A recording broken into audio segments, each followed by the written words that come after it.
Bisa kita lanjutkan perbincangan. Saya ke Bob Hasan lagi, Pak Bob. Kalau secara menyeluruh atau secara sederhananya, apa sih sebenarnya yang dimohon oleh pihak Budi Gunawan nanti di dalam sidang pra-peradilan ini?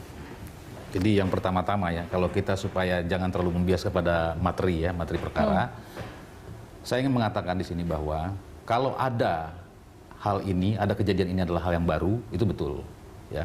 Tetapi jangan juga berkhawatir bahwa ketika nanti pra-peradilan diterima, bahkan dikabulkan nanti, ya kan, akan terjadi lagi tersangka-tersangka lain ditetapkan oleh KPK akan melakukan hal yang sama. Oke. Peristiwanya berbeda.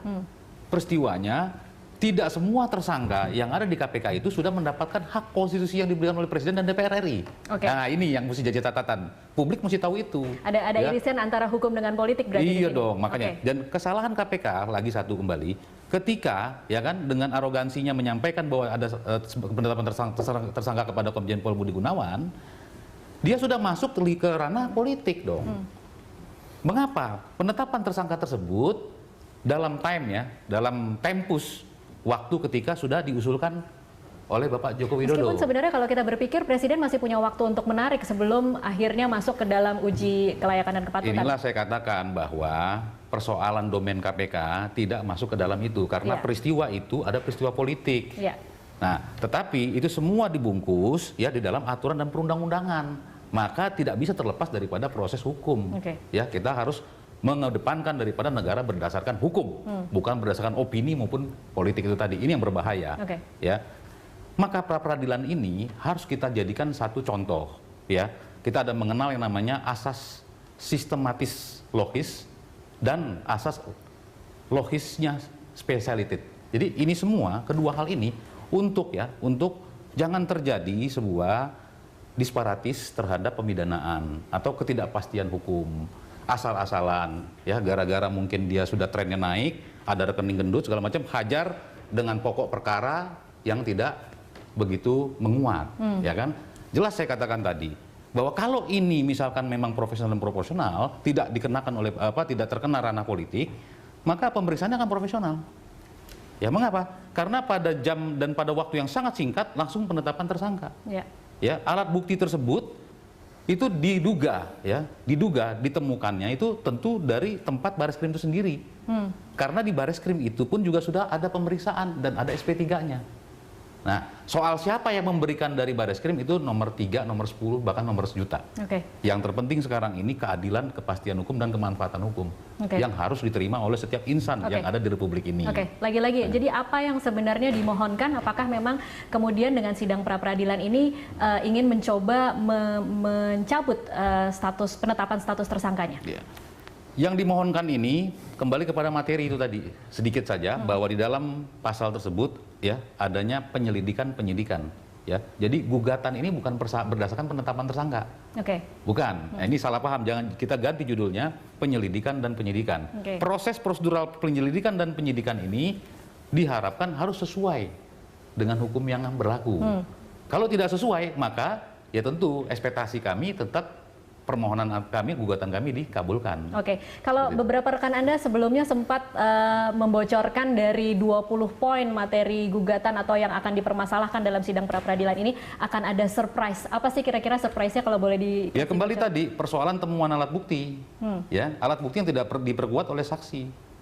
Ya, ini jelas-jelas kalau tadi Pak Budri sudah menyatakan ya bahwa kita ada mengenal di dunia ini mengenal asas-asas hukum, ya kan?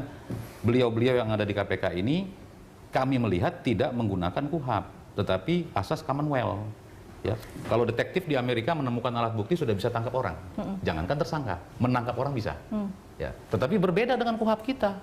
Nah, ini adalah proses prosedural yang coba kita uji kebenarannya, validitasnya di pra-peradilan tadi itu. Nah, jadi kembali lagi tadi saya ingin katakan bahwa jangan kita berperang kepada opinion, ya kan? Negeri ini adalah milik kita semua. Ya, maka saya tampil di sini menggunakan jaket Pekat Indonesia Bersatu di sini karena saya kebetulan sebagai sekjen DPP di tingkat nasional dan kebetulan juga saya bergabung dengan Egy Sujana Associate. Ya, jadi inilah yang menjadi satu yang perlu saya sampaikan bahwa publik pun juga tidak semuanya terkena dengan opini. Ya, maka Sep Polri, Sep KPK itu sama saja dengan kita melindungi NKRI ini. Polri itu siapa? Polri itu institusi resmi. KPK juga demikian. Coba kalau Polri-nya nanti dilunturkan, ya kan, maka Kamnas kita akan berpengaruh. Ini persoalan pertahanan loh. Persoalan pertahanan loh. Pak Bob, jadi artinya selama proses ini nanti masih berjalan, Budi Gunawan tidak akan pernah hadir dalam pemeriksaan di KPK? Soal hadir ataupun tidak hadir itu kan sudah diwakilkan oleh kuasa hukum. Kalau misalnya KPK memanggil Budi Gunawan sebagai KPK tidak punya hak untuk memanggil. Nah, satu lagi yang saya mau sampaikan. Beberapa waktu yang lalu KPK memanggil Komjen Pol Budi Gunawan. Saya bisa katakan di sini bahwa KPK yang mangkir. Kenapa? Mengapa saya bisa katakan KPK mangkir? KPK tidak menghargai proses peradilan yang ada di Republik ini. Karena masih sementara sedang diajukan di pra-peradilan dan sudah diterima dan sudah dijadwalkan bahwa tanggal 2 akan dimulai. Kalau sudah hal itu terjadi, KPK harus mendiamkan terlebih dahulu. Ya kan? Perkara yang diperiksa harus didiamkan terlebih dahulu. Tetapi ketika itu juga mengeluarkan surat panggilan. Surat panggil tersebut saya anggap mangkir.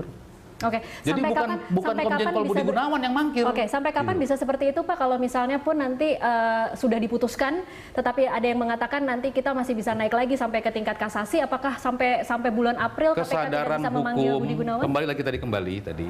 Apalagi sebagai aparat penegak hukum, klien kami adalah aparat penegak hukum, ya, dan juga berhadapan dengan KPK. Ya. Mulailah kita berbicara kesadaran hukum. Bagaimana mungkin akan coba mensosialisasikan kesadaran hukum kepada publik, kepada masyarakat. Sementara kita sebagai penegak hukum sendiri tidak sadar. Jadi hargailah peradilan yang ada, ya kan? Jangan kita merasa bahwa ini adalah hebat segala macam. Saya sangat cinta dengan KPK. Baik. Pak Hudri, waktunya sangat singkat, tapi saya ingin tahu apa artinya nanti kalau misalnya kemudian sudah diputuskan, apa artinya kalau gugatan itu diterima dan apa artinya kalau ditolak? Ya, kalau gugatan Pak BG itu diterima, maka dia bukan status tersangka. Sudah langsung lepas dari status tersangka, tersangka. Nah, tadi kan disebut oleh Ketua DPR, juga oleh Pak Wakil Presiden, Pak Yusuf Kala, menyatakan kita tunggu putusan pra-peradilan. Nah, putusnya itu kapan? Apakah diputus di tingkat pertengahan di pengadilan negeri, atau sampai dengan punya kekuatan kalau memang dia mengajukan kasasi, dia nggak boleh banding, gitu kan? Nah, jadi status status Pak Budi Gunawan itu bukan tersangka lagi, yaitu gitu ya. Tapi kalau misalnya KPK mengeluarkan penetapan lagi sebagai tersangka, baru lagi gitu loh. Baik. Kita nanti harus nantikan bagaimana perkembangan kasus ini. Terima kasih Pak Hudri dan Pak Bob Hasan untuk waktunya di Prime Time Talk.